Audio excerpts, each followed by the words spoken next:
João 6, do 16 ao 21. Assim diz o texto sagrado, irmãos. Ao descambar o dia, os seus discípulos desceram para o mar e, tomando um barco, passaram para o outro lado, rumo a Cafarnaum. Já se fazia escuro e Jesus ainda não viera ter com eles. E o mar começava a empolar-se, agitado por vento rijo que soprava. Tendo navegado uns 25 a 30 estádios, eis que viram Jesus andando por sobre o mar, aproximando-se do barco, e ficaram possuídos de temor. Mas Jesus lhes disse: Sou eu, não temais. Então eles de bom grado o receberam, e logo o barco chegou ao seu destino. Amém. Amém. Então, irmãos, após a multiplicação dos pães, os discípulos entraram no mar e enfrentaram uma grande tribulação, tempestade. E é interessante, irmãos, que intencionalmente o texto diz que Jesus não estava com eles.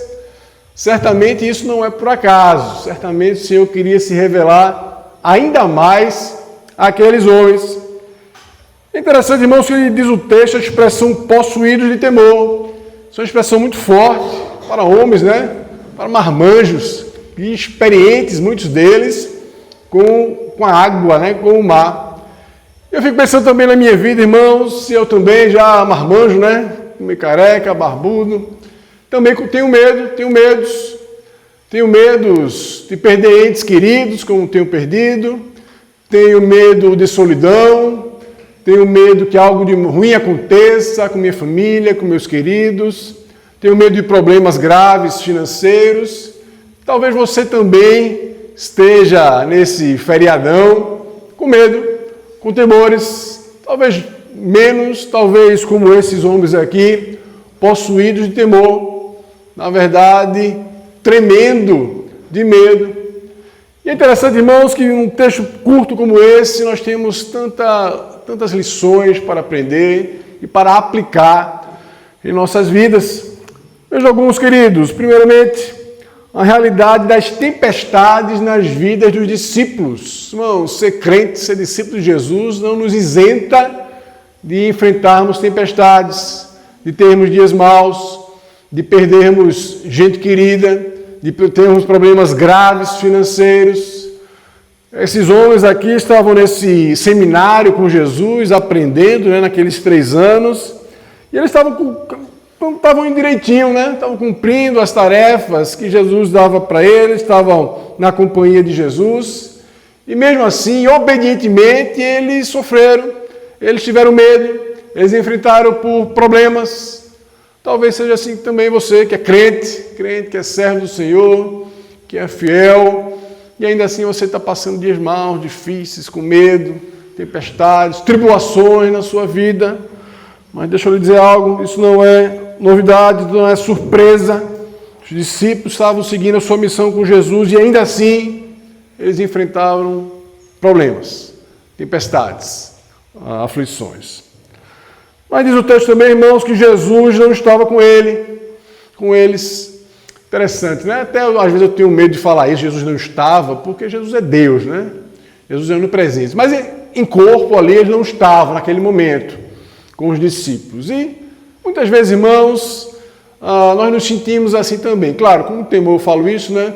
A gente percebe uma ausência de Deus, um silêncio de Deus, embora saibamos que Deus é onipresente, né? Aí muitas vezes, irmãos, a gente ora e não sabe se nossa oração passou do teto.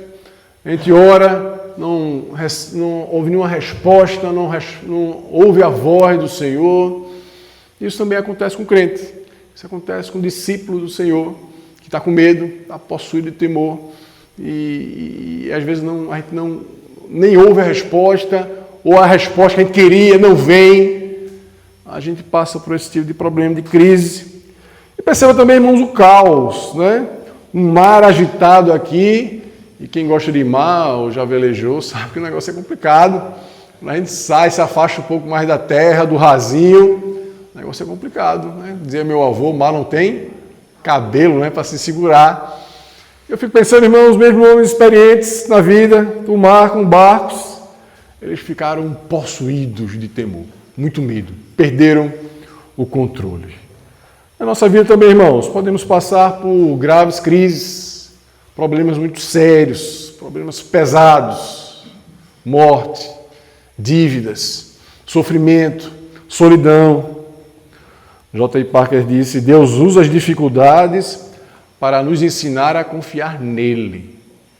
Percebe, irmãos, a lição que Deus estava dando a esses homens e que nos dá também por meio das Escrituras, momentos difíceis, de silêncio do Senhor, de temor, de tremor. O Senhor vai nos ensinando a não colocar nossos olhos nas coisas, nas riquezas, como Pedro ali começou a olhar para o mar, né? Começou a afundar com medo. Comece a colocar os seus olhos em Jesus. Fixe o seu olhar em Jesus. Corra a sua carreira olhando firmemente para Jesus. Você tem muitos pecados que lhe assediam, que querem chamar a sua atenção, o seu olhar, mas mantenha o seu olhar fixo no Senhor Jesus.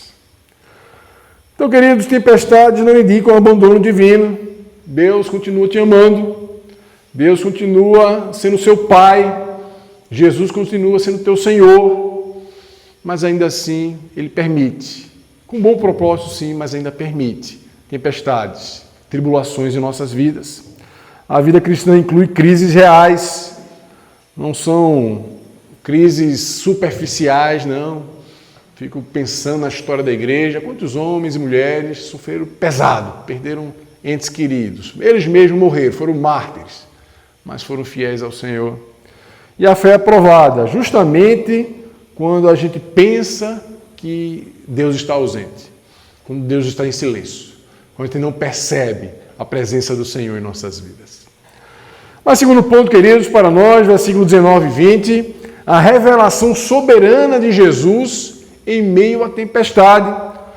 Diz o versículo 20, sou eu, não temais. Interessante, irmãos, que Jesus vem andando sobre o mar. Jesus vem andando debaixo dos seus pés, a fonte do medo deles, do temor deles. Percebe esse símbolo, essa imagem? Jesus por cima daquilo que causava medo naqueles discípulos. Jesus domina o que estava ameaçando os discípulos. Irmãos, Jesus é o Senhor de toda a história, é o Senhor Deus Criador. Ele está no controle de todas as coisas. Nossos problemas, nossos grandes problemas não são nada diante dele. Ele pisa, ele está por cima daquilo que nos faz temer. E perceba o medo dos discípulos. Interessante, queridos, porque eles veem a Jesus, mas continuam com medo. Veja, Jesus está ali, é Jesus. Mas eles estão com medo ainda, então perceba que a falha está em nós. A falha está em nós como discípulos, como servos. Jesus era real ali, é perfeito. Ele estava presente. Mas eles estavam com medo ainda e possuídos de temor. Então perceba, queridos, mesmo com tantas bênçãos do Senhor, mesmo com tanta revelação de Deus para nós nas Escrituras, ainda assim, por falha nossa, a gente tem medo.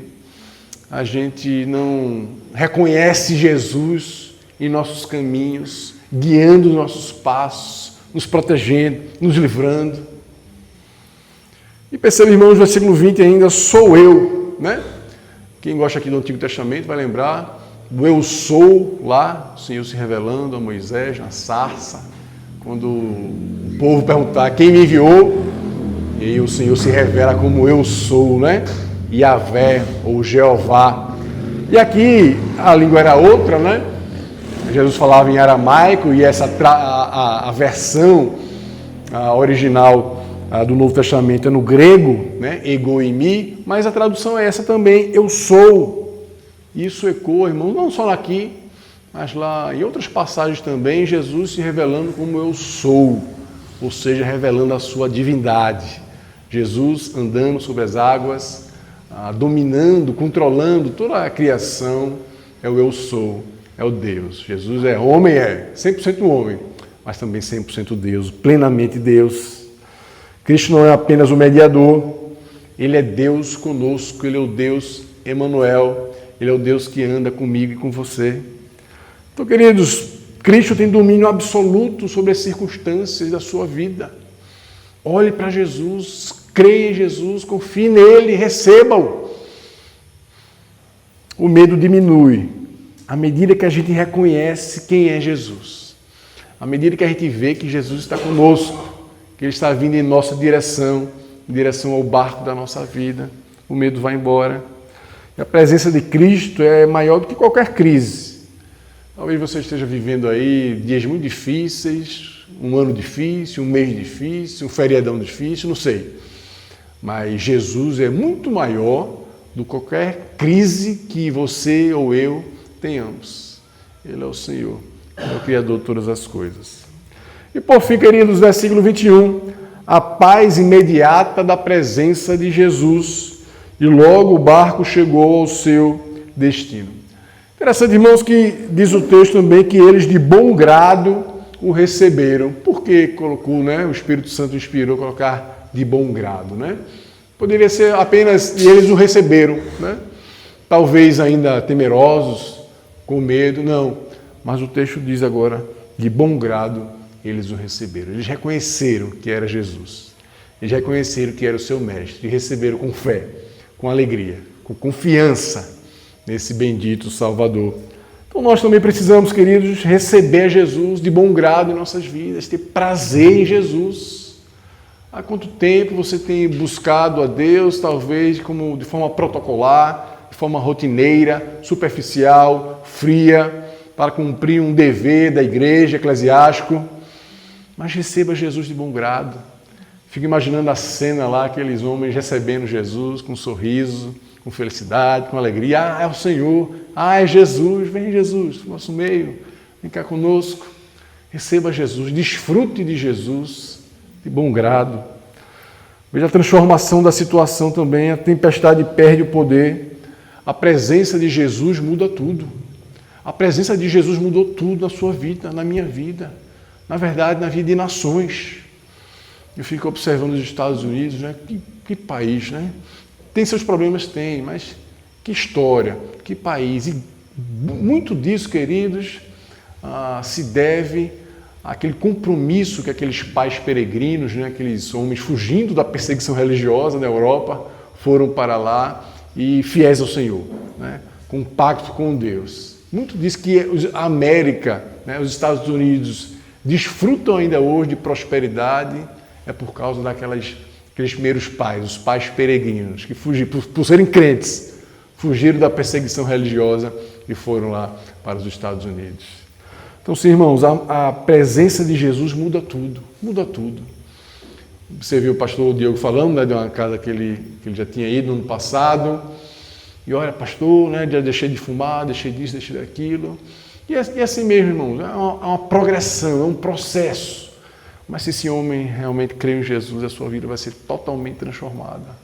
Ele ainda vai ser pecador, como nós somos, mas a sua vida vai ser transformada, ele vai nascer de novo.